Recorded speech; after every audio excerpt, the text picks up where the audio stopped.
Nah, jadi di sini nilai rata-rata penjualan komputer di toko Karisma.com, nilai rata-ratanya sama dengan 200. Oke, lanjut kita ke penggunaan fungsi rumus yang berikut, yaitu penggunaan rumus if.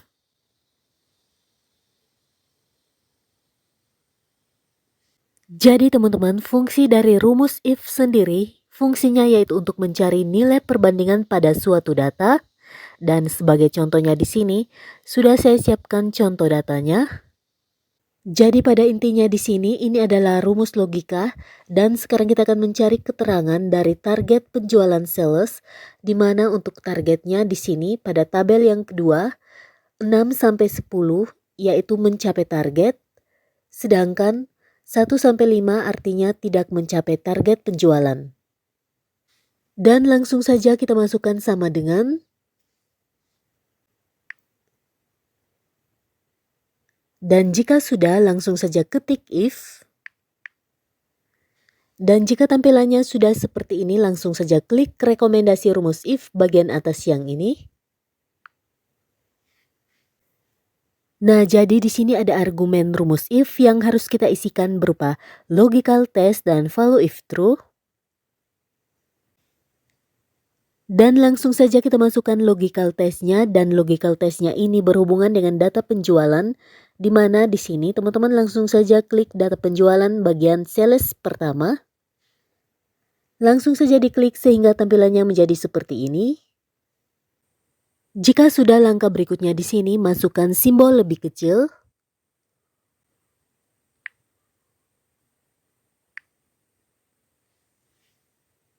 Kemudian ketikkan 6. Dan pastikan sudah diikuti dengan tanda titik koma. Kemudian value if true-nya kita masukkan tanda kutip pembuka dengan cara klik seperti ini terlebih dahulu. Dan jika sudah tampilannya seperti ini, langsung saja masukkan kutip pembuka.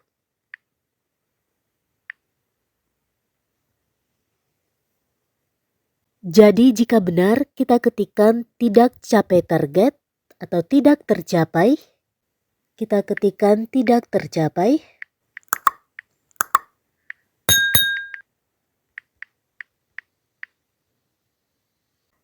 Kemudian masukkan tanda kutip penutup.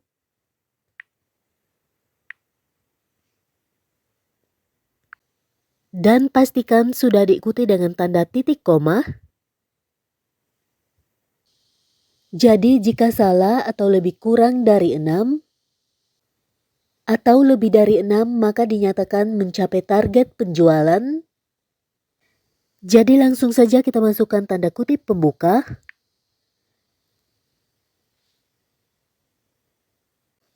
Kemudian ketikkan mencapai target penjualan atau capai target. Ketikkan capai target.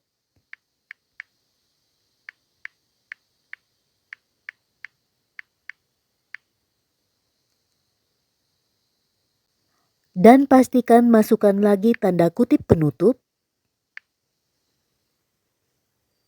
Nah, jika sudah, pastikan sudah diikuti dengan tanda tutup kurung.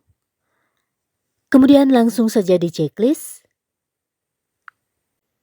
Nah, jadi hasilnya sudah muncul dan di sini terlihat jelas mencapai target penjualan sesuai dengan target penjualan yang ada dalam tabel yang kedua ini. Nah, kemudian langkah berikutnya di sini bagaimana jika data teman-teman sangat-sangat banyak. Tentunya di sini teman-teman tidak perlu harus memasukkan rumus lagi dan menghitung secara manual seperti yang sudah saya tunjukkan tadi, karena rumusnya sudah ada pada sales yang pertama di sini. Hasilnya sudah diketahui capai target, artinya rumusnya sudah tersimpan secara otomatis. Nah, di sini untuk menghitung secara cepat atau otomatisnya, teman-teman perhatikan lingkaran yang ini. Langsung saja klik satu kali sehingga tampilannya menjadi seperti ini. Di sini ada gambar gunting, copy, paste, komentar, bersihkan, dan isian. Langsung saja teman-teman pilih klik isian. Kemudian teman-teman perhatikan persegi hijau di bawah ini, sebelah kanan yang ini, langsung saja klik satu kali, tahan jangan dilepas. gulir ke bagian bawah seperti ini atau tarik ke bagian bawah dan langsung saja dilepas, maka hasilnya di sini sudah kita dapat. Jadi dengan menggunakan rumus if ini kita sudah bisa mengetahui sales mana yang bisa mencapai target penjualan yaitu antara 6 sampai 10 dan sales mana yang tidak dapat mencapai target penjualan jika nilai target penjualannya 1 sampai 5. Oke, lanjut kita ke penggunaan fungsi rumus yang berikut. Di sini ada rumus count. Jadi teman-teman, fungsi dari rumus count ini, fungsinya yaitu untuk mencari jumlah sel yang hanya diisi angka pada suatu data. Jadi di sini sudah saya siapkan contoh datanya seperti ini. Di mana pada data ini, pada setiap sel ada angka, juga ada angka dan huruf. Juga di sini ada huruf saja. Kemudian di sini juga ada sel yang kosong. Nah, di sini kita hanya mencari data yang berisi angkanya saja. Dan langsung saja kita masukkan sama dengan. Kemudian ketikkan count. Dan jika tampilannya sudah seperti ini, langsung saja pilih klik rekomendasi rumus count bagian atas yang ini. Langsung saja diklik. Kemudian jika tampilannya sudah seperti ini, langsung saja blok secara keseluruhan data yang ingin kita cari, berisi angkanya saja. Nah, jika sudah diblok secara keseluruhan, langsung saja di checklist. Nah, jadi ini hasilnya sudah muncul. Angkanya saja data pada tabel ini untuk memperoleh jumlah angkanya saja berjumlah 22. Oke, lanjut kita ke penggunaan rumus yang berikut. Di sini ada rumus count blank.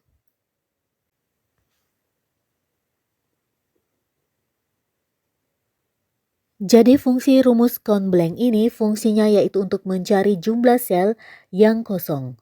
Nah, di sini sudah saya siapkan contoh datanya seperti ini. Di sini pada tabel ini terdapat data berupa angka, juga ada angka dan huruf, juga ada sel-sel yang kosong. Di sini kita akan mencari sel yang kosong saja. Ada berapa jumlahnya? Langsung saja kita masukkan sama dengan. Kemudian jika sudah, langsung saja ketik count blank.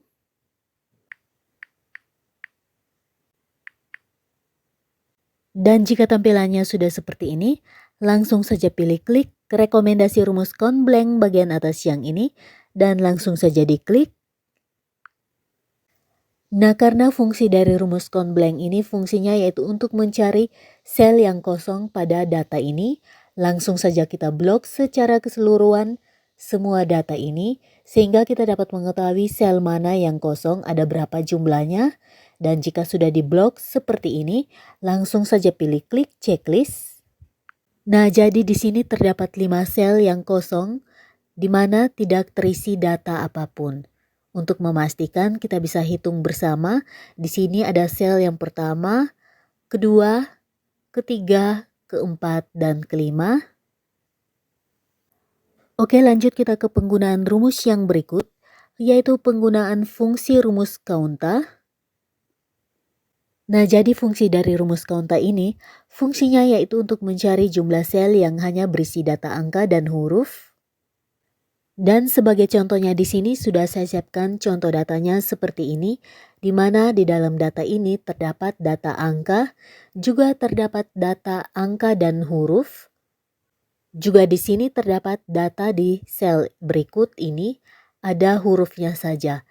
Nah, ini akan masuk dalam perhitungan, sedangkan untuk sel-sel yang kosong seperti ini tidak masuk dalam perhitungan. Dan langsung saja kita masukkan sama dengan. Kemudian ketik counta. Dan jika tampilannya sudah seperti ini, langsung saja pilih klik rekomendasi rumus counta bagian atas yang ini, langsung saja diklik. Kemudian jika sudah tampilan rumusnya seperti ini, langkah berikutnya di sini langsung saja blok keseluruhan datanya.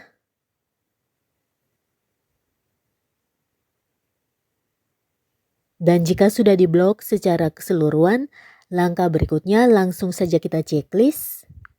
Nah, jadi di sini hasilnya sudah muncul yaitu 29, di mana terdapat data angka maupun angka dan huruf juga terdapat. Hurufnya saja ini masuk dalam perhitungan untuk penggunaan rumus Countah. Oke teman-teman, selanjutnya nantikan episode 4 yaitu penggunaan fungsi rumus COUNTIF. Bersama saya Frandinata Tutorial, dan jika bermanfaat jangan lupa untuk like, subscribe, bunyikan lonceng notifikasi agar teman-teman tidak ketinggalan dengan setiap notifikasi video-video terbaru yang saya bagikan. Terima kasih sudah menonton, semoga bermanfaat dan sampai jumpa di tutorial video-video berikutnya.